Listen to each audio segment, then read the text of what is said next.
Be the first to know what's new on TJC. Breaking news, award-winning movies, exciting documentaries, and original series. Sign up for our free bi-weekly email program guide at tjctv.com.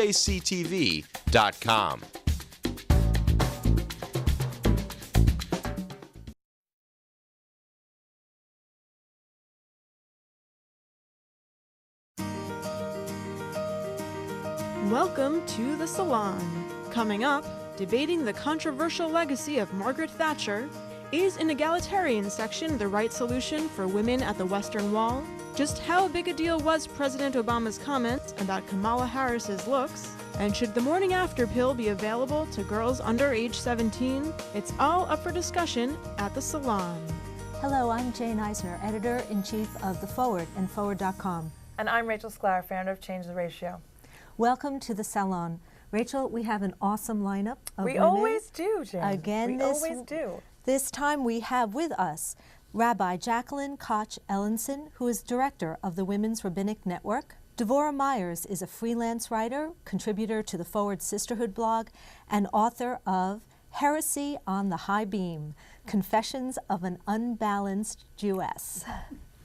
And Judy Batalion, who's a writer and performer whose personal essays and cultural criticism have appeared in the New York Times, Salon, The Forward, and many other publications.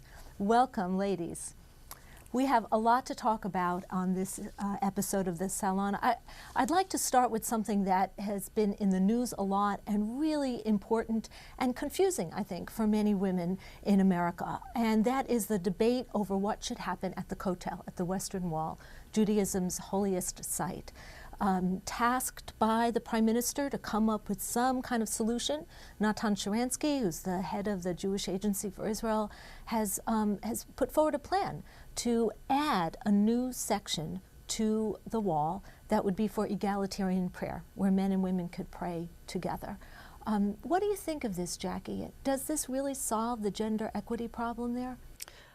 I want to be extremely supportive of what Mr. Sharansky has proposed. The Women of the Wall have been praying in the women's section in the Ezrat Nashim for almost 25 years now.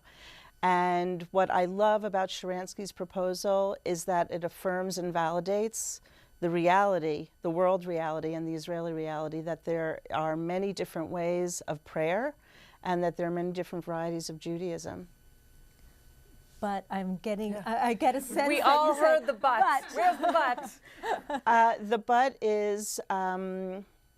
The but is that we know that this will be an interesting process, I guess, for want of a better word. Wow, that is so delicately It's a very phrased. good, it is very delicately Israel is phrased. such an interesting place. It is, and I think the important part of this is that there has been a very strong strategic process that Sharansky has engaged in. He's really spoken with many different leaders in North America, religious leaders, and we also understand that this may take quite some time for it to be approved by the government, for the money to be allocated. It's an extensive renovation of the area.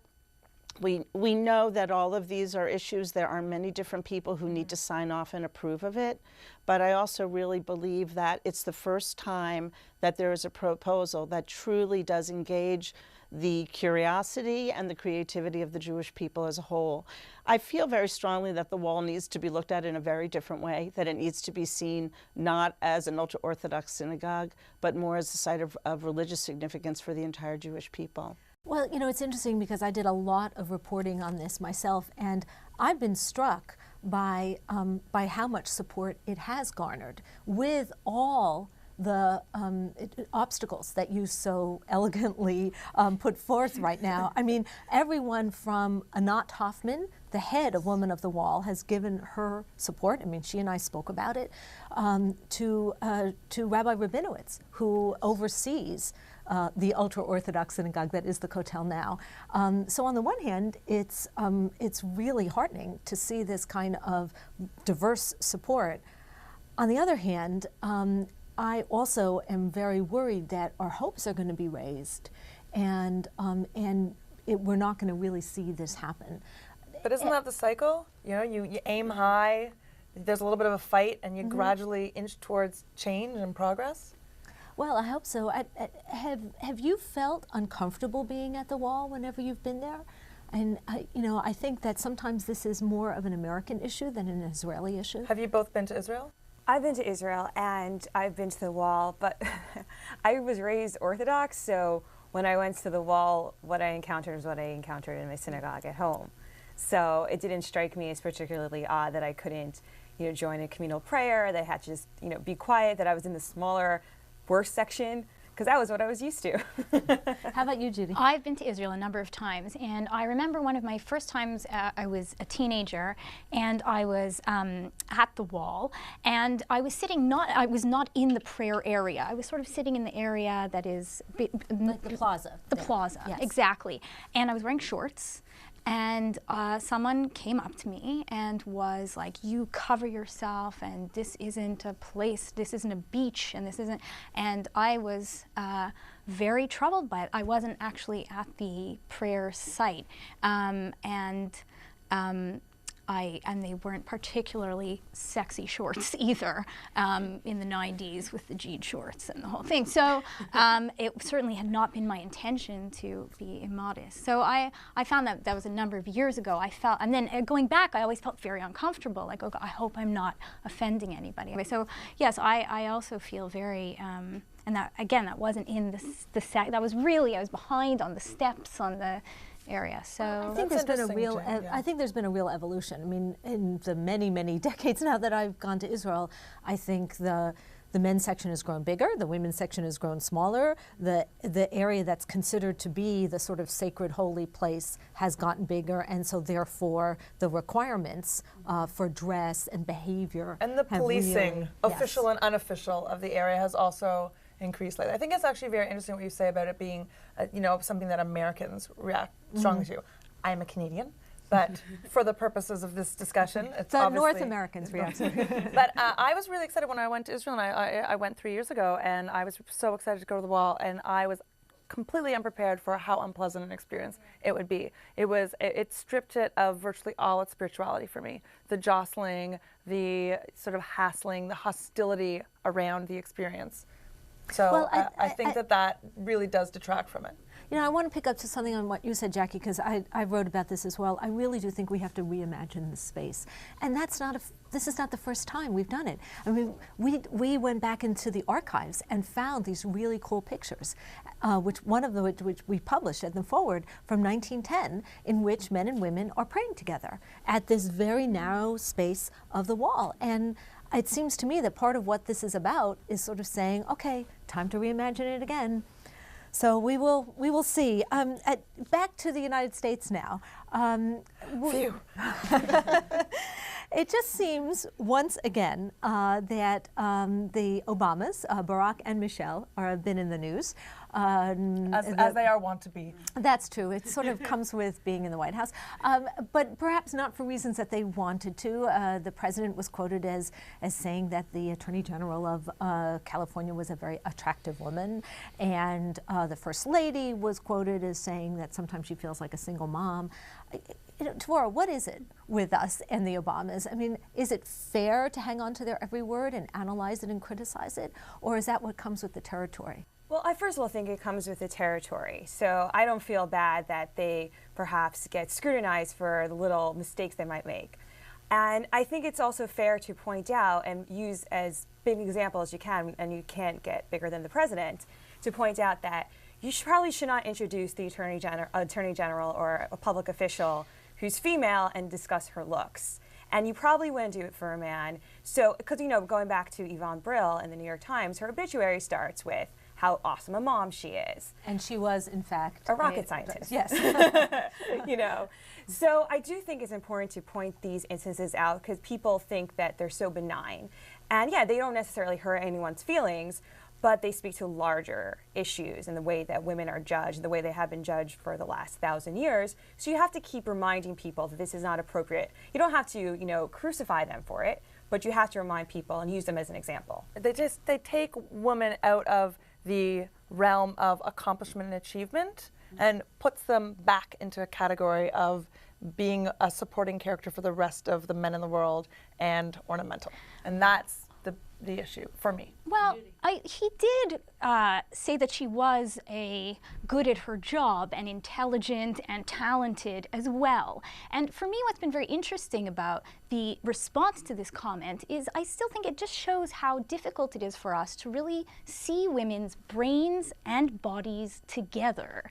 And it's something that I really noticed at the Golden Globes when Tina Fey and Amy Poehler are hosting this event, and everyone loved them, the critics loved them, they were very funny. And then after the event, I watched some of these red carpet dissection shows where they analyze every manicure and thing, and no one mentioned what they had worn. And I at first thought that's amazing. They were there to be smart comedians and leaders, and they owned this event, and good, who cares what they wore? But then another part of me thought, they looked great, and I loved what they wore, and how come it's so difficult for us to see them both as minds and witty, savvy performers and writers, and as physical beings? I'm pretty sure that I saw some commentary on there, because they had a bunch of outfit changes and...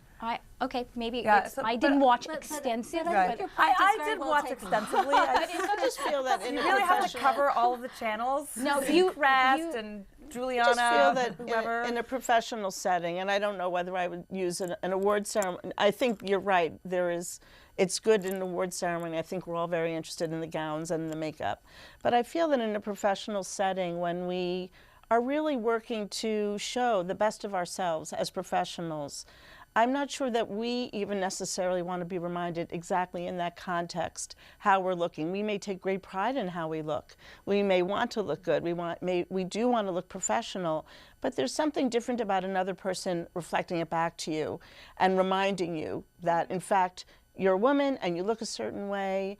And I feel in those settings it discredits the professionalism of the woman being discussed. I myself was a comic for a number of years, and what I wore on stage was very important. There was always the woman that is sexual and uses that in her humor, and me, of course, no. And then the nerd, and the more cerebral, nerdy type. And it seemed there was very divided. And I really wonder, as a rabbi who's getting up not on a comedy stage but on a bima, how do you approach what you wear? Is that something that women rabbis think about? We have been discussing this for many, many years, probably as long as women have been in the rabbinate.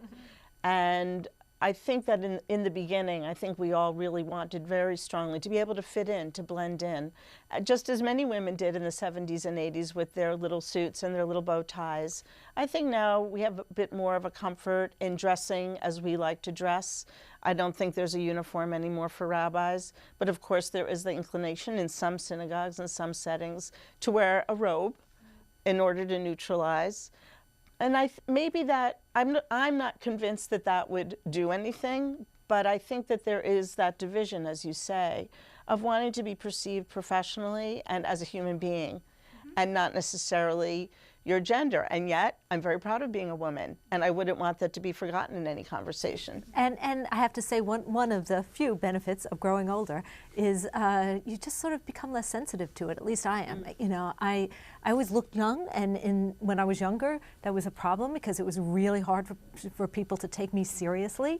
Now, if I look a little younger, I am so happy, and I do sort of see it as part of the package. And after all, we care about how we present ourselves even on this show, and I think it's part of the evolution of feminism that we've been able to sort of say, yeah, we could be smart and in control, but we could also care about how we look because that's part of the message that we're giving. And all of that is fine. My particular issue with it was, again, in the, removing her from the achievements, accomplishments place and refixating her in the what you look like place at that particular moment. That to me seemed to be inappropriate. I'm very, I'm all for everybody looking good, feeling good. And you do. And you do. But it's not why we're here, and it's not sort of the focal point. And I think that we do have to be a little bit more vigilant when we see this sort of thing happening, just to send that message. I think it also relates to the first topic where women are challenging a status quo by ritual garb and what ritual garb they use or don't use.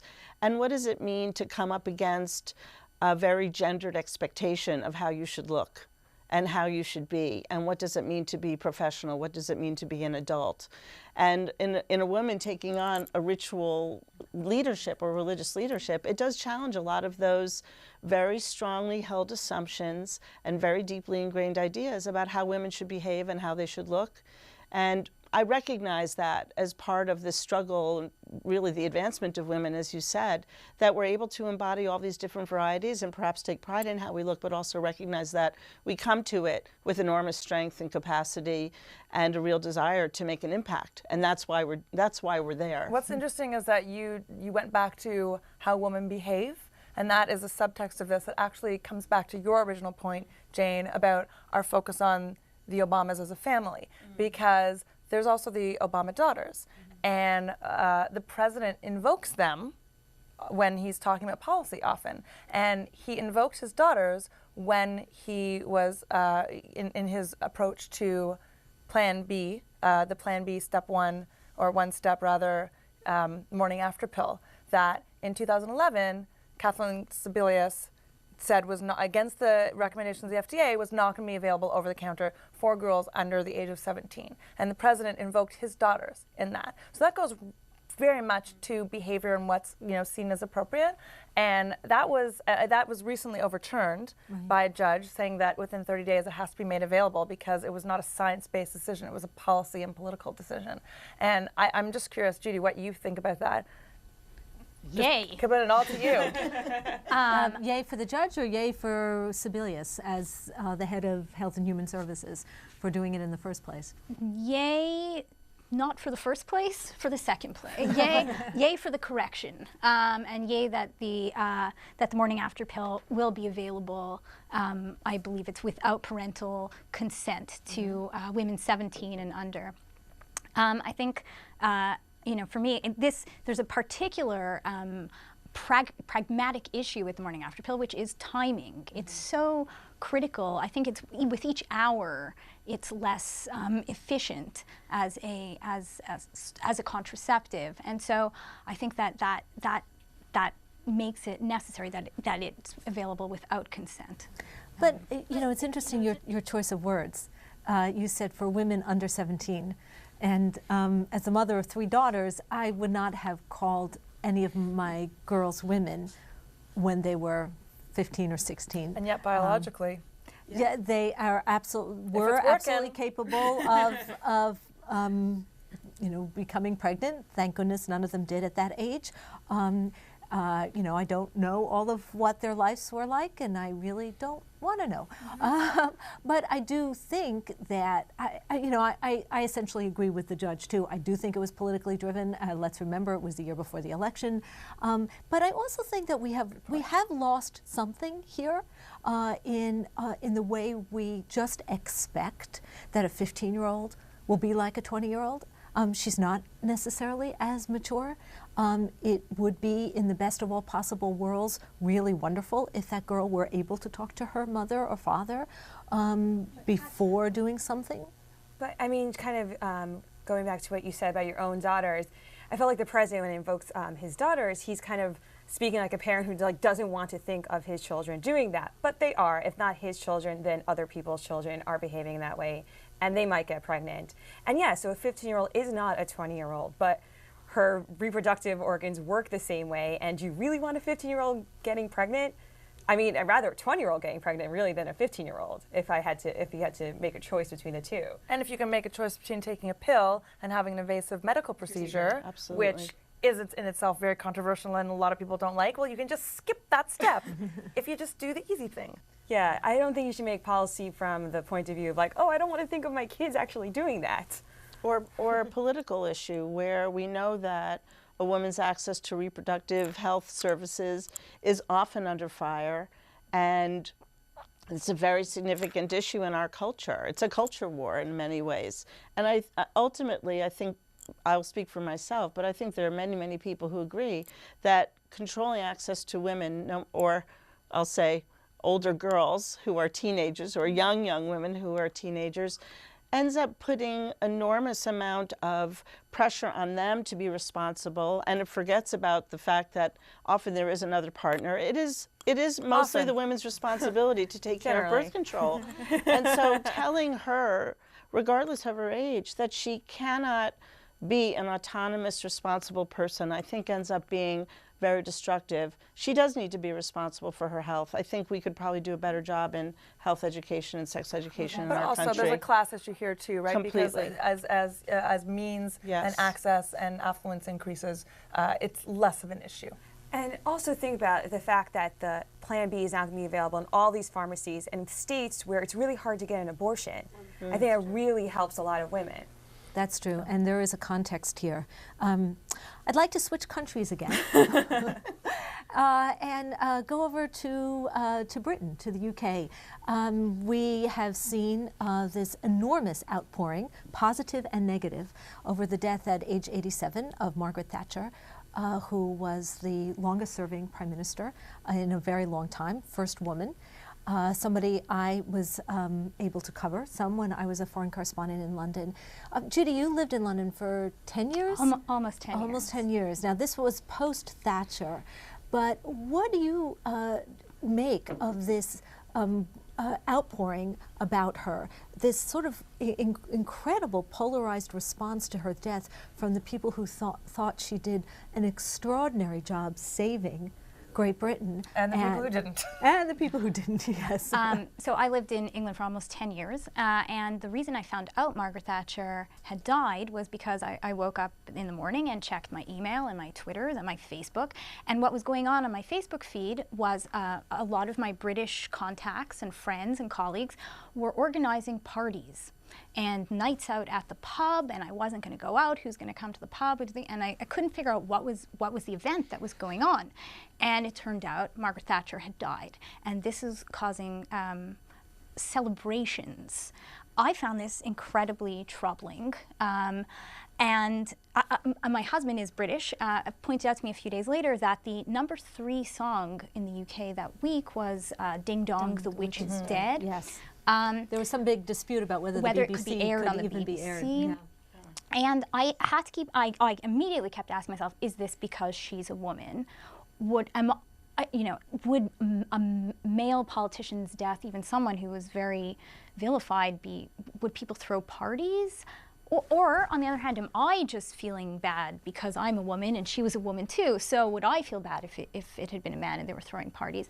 I'm not sure. I think it's a really complicated thing. What I think is interesting in the Thatcher story is that I lived in England post-Thatcher, and yet people hated her. She was a common enemy among most of the circles, the artistic circles that I worked in, and people referred to her, they would talk about how she stole their milk when they were growing up. She stole milk from them. And it turns out that I think the first time she was really hated in the public eye was when she cut down on the free milk.